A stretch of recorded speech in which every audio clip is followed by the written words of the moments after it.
Selamat siang dan selamat datang kepada Dr. Kunti selaku evaluator, kepada Dr. Sri Laksmi selaku fasilitator dan teman-teman. Sebelumnya perkenalkan saya Claresta Karlen Wijaya dengan NIM 240511138 yang akan memulai presentasi Student Project SGDB 6 dengan judul The Challenges and Benefits of Electronic Medical Records in the Transformation of Health Services in Indonesia. Selanjutnya, SGD kami terdiri dari 12 orang dengan nama dan NIM yang dapat terlihat pada layar.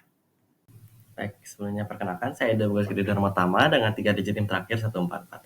Dan saya akan menjelaskan mengenai latar belakang dari Student Project kami, di mana perkembangan teknologi digital di masa sekarang yang telah berkembang pesat di berbagai sektor, termasuk bidang kesehatan. Perkembangan ini membawa transformasi signifikan mengenai bagaimana pelayanan kesehatan itu disediakan dan diakses. Revolusi ini juga didukung oleh perkembangan regulasi seperti yang tercantum di Undang-Undang Nomor 17 Tahun 2023 tentang kesehatan yang bertujuan untuk menciptakan ekosistem inovasi digital kesehatan yang kondusif. Pengadopsian dan regulasi dari Electronic Medical Records atau EMR atau rekam medis elektronik yang diatur dalam Permenkes Nomor 24 Tahun 2022 memiliki peran besar dalam meningkatkan efisiensi dan akurasi dari pelayanan kesehatan. EMR mengubah cara dari bagaimana data pasien dikelola dari format kertas dan rawan rusak dan hilang menjadi sistem digital yang terintegrasi. Hal ini meningkatkan aksesibilitas informasi medis yang memungkinkan tenaga kesehatan untuk mengakses riwayat pasien dengan cepat dan mudah saat diperlukan. Selain IMR, pemerintah juga aktif mendorong pemanfaatan telemedicine dan telehealth untuk menjembatani kesenjangan geografis dan meningkatkan aksesibilitas untuk masyarakat di daerah terpencil. Selamat pagi, siang, sore, atau malam. Sebelumnya perkenalkan saya Jericho Jetjaya Laksana dengan 3 digit NIM terakhir 142. Di sini saya akan membahas tentang rumusan masalah dan juga tujuan penulisan. Baik, pertama untuk rumusan masalah, ada apa saja tantangan yang dihadapi dalam implementasi rekam medis elektronik di Indonesia. Kemudian untuk rumusan masalah kedua, apa saja manfaat penggunaan rekam medis elektronik dalam transformasi layanan kesehatan di Indonesia. Kemudian untuk tujuan penulisannya, ini mengikuti dari rumusan masalah, di mana yang pertama yaitu untuk mengidentifikasi dan juga menjelaskan tantangan utama dalam penerapan rekam medis elektronik di Indonesia.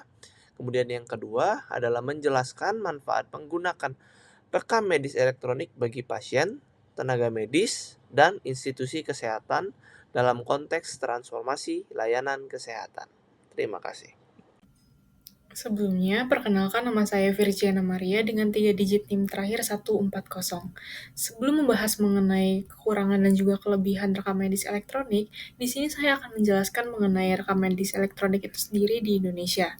Nah, regulasi mengenai RME atau rekam medis elektronik telah diatur dalam Permenkes Nomor 24 Tahun 2022 tentang rekam medis.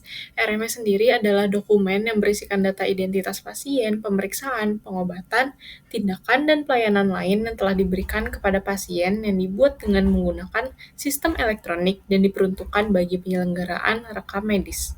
RME wajib diselenggarakan oleh setiap fasilitas pelayanan kesehatan dan dilakukan sejak pasien datang sampai pasien pulang, dirujuk, maupun meninggal dunia. Nah, secara umum, rekam medis elektronik berisi informasi milik pasien dari bagian administrasi atau pendaftaran hingga informasi klinik.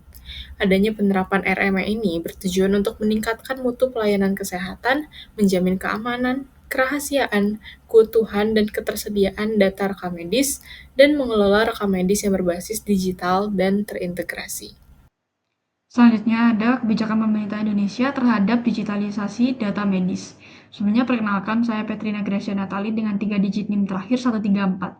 Jadi pemerintah Indonesia ini menetapkan kebijakan terkait digitalisasi data medis melalui Peraturan Menteri Kesehatan Nomor 24 Tahun 2022 dan yang dimana peraturan ini tuh mewajibkan seluruh fasilitas pelayanan kesehatan untuk menerapkan rekam medis elektronik. Selain itu, pemerintah juga meluncurkan Blueprint Transformasi Digital Kesehatan Indonesia yang menekankan interoperabilitas antar sistem kesehatan dan pemanfaatan big data. Hal ini juga diperkuat dengan adanya aplikasi Peduli Lindungi ke dalam platform Satu Sehat yang dirancang sebagai pusat data kesehatan nasional yang mendukung pengelolaan rekam medis terintegrasi. Perkenalkan, nama saya Padmani Rafarani dengan 3 digit NIM terakhir 124. Dan kali ini saya akan membahas mengenai manfaat implementasi rekam medis elektronik. Yang pertama ada peningkatan efisiensi dan produktivitas tenaga kesehatan, lalu kemudahan akses dan akurasi data pasien, dan yang terakhir ada pengurangan duplikasi pemeriksaan dan kesalahan medis. Rekam medis elektronik akan meningkatkan efisiensi dan produktivitas tenaga kesehatan, di mana akses data pasien akan lebih cepat sehingga mendukung diagnosis dan pengobatan yang tepat. Pengelolaan data juga lebih efisien sehingga mempercepat respons terhadap pasien. Kemudian, mengurangi beban administratif di mana memungkinkan tenaga medis akan lebih fokus pada perawatan pasien. Lalu, sistem akan terintegrasi dan mempermudah analisis dan pengambilan keputusan. Dan yang terakhir akan meningkatkan produktivitas dan kepuasan pasien secara keseluruhan. Presentasi saya lanjutkan. Sebelum memperkenalkan, saya Nyoman Krisnanda Widya Pratnya Dewi Tangkas dengan 3 digit NIM terakhir 136. Selanjutnya yaitu kemudahan akses dan akurasi data pasien. Penerapan rekam medis elektronik memberikan kemudahan akses terhadap informasi pasien secara real time yang sangat membantu dalam pengambilan keputusan medis dengan cepat dan akurat. Studi menunjukkan bahwa penggunaan protokol serah terima berbasis rekam medis elektronik di ICU mampu meningkatkan akurasi komunikasi antar tenaga kesehatan, seperti pada kasus di NICU yang mencatat peningkatan akurasi dokumentasi dari 68% menjadi 99%. Tidak hanya mempercepat proses kerja, tetapi juga menurunkan risiko kesalahan klinis yang merugikan pasien. Dari sisi akurasi data, penggunaan rekam medis elektronik memungkinkan pengurangan kesalahan pencatatan dan hilangnya informasi yang penting selama proses dokumentasi. Namun, kualitas data tetap bergantung pada kelengkapan input yang dimasukkan oleh tenaga medis.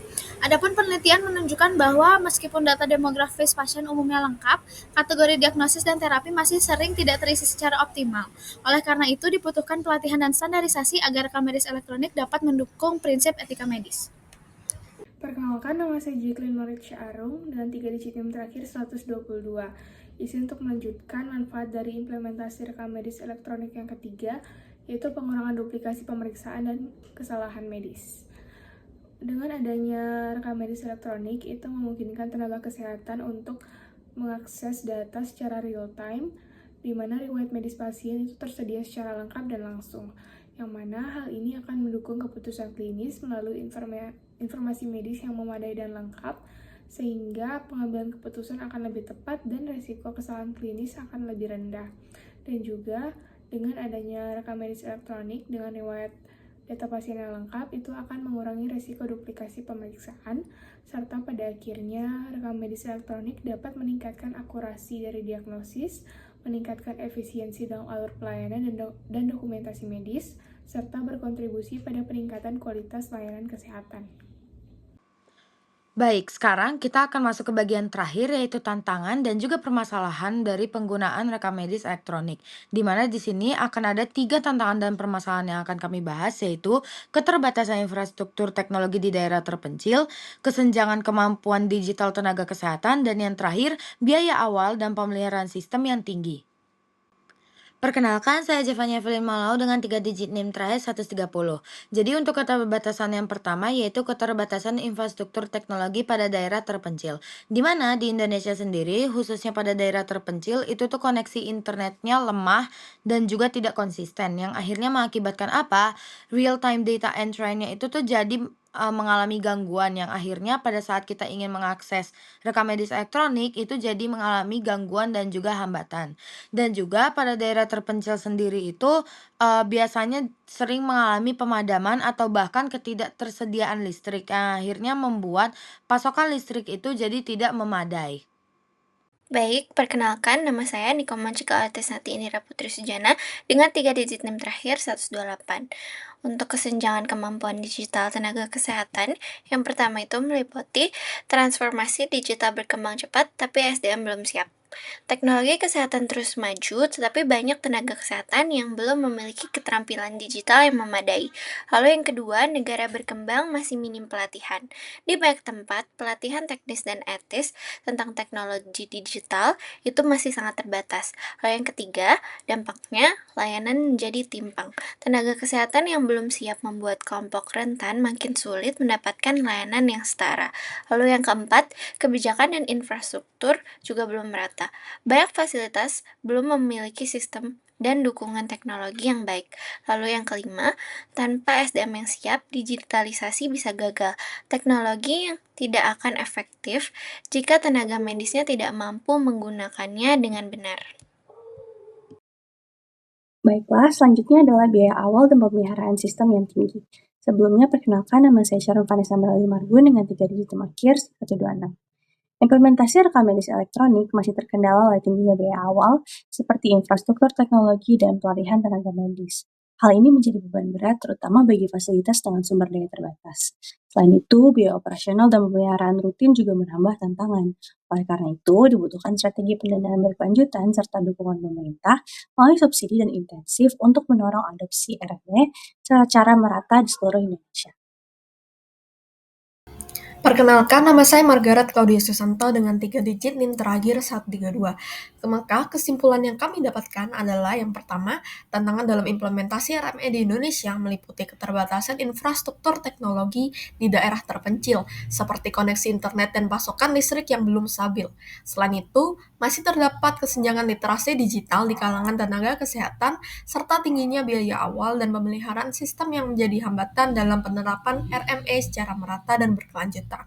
Kedua, manfaat penggunaan RME dalam transformasi pelayanan kesehatan diantaranya adalah meningkatkan efisiensi dan produktivitas tenaga kesehatan, mempermudah akses dan akurasi data pasien, serta mengurangi risiko kesalahan medis dan duplikasi pemeriksaan.